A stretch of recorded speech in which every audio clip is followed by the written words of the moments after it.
Today on Animal Fact Files, we're discussing dories. Though they have a familiar name, these dories aren't related to the well-known Dory from Finding Nemo.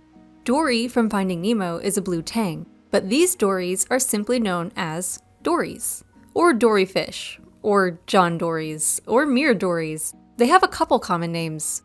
In fact, one of their common names is the St. Peter's fish, because some species have black spots, which are believed to represent the fingerprints of St. Peter.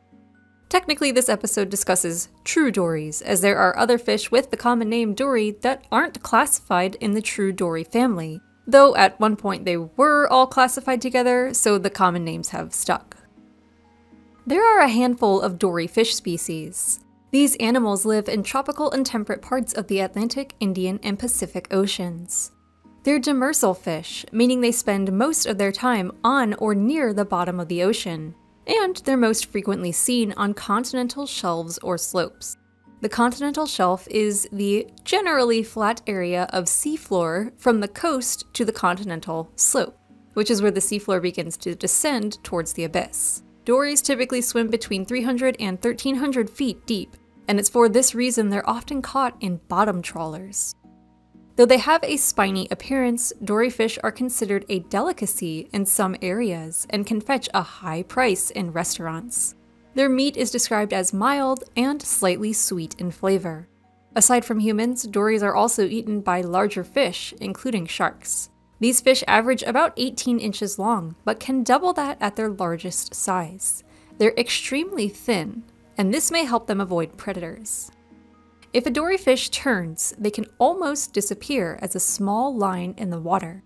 This is because looking at them from the front gives almost no silhouette due to their thin frame. From the side, they're oval-shaped. They have an upturned mouth, few to no scales, and long trailing filaments that cascade off dorsal spines. These spines have bucklers at the base, which helps differentiate them from other dory species.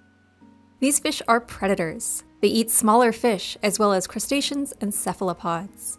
It takes them a few years to reach reproductive maturity, and males reach this at a smaller size than females. Their eggs are laid and fertilized externally, and the parents take no further role in raising their offspring.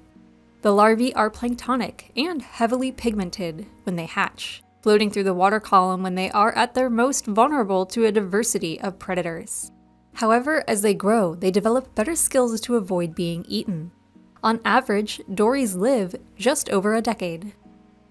For more facts on dories, check out the links below. Give a thumbs up if you learned something new today. Thank you to our patrons, SpikeSpiegel93, Dad, and everyone else for their support of this channel. And thank you for watching Animal Fact Files.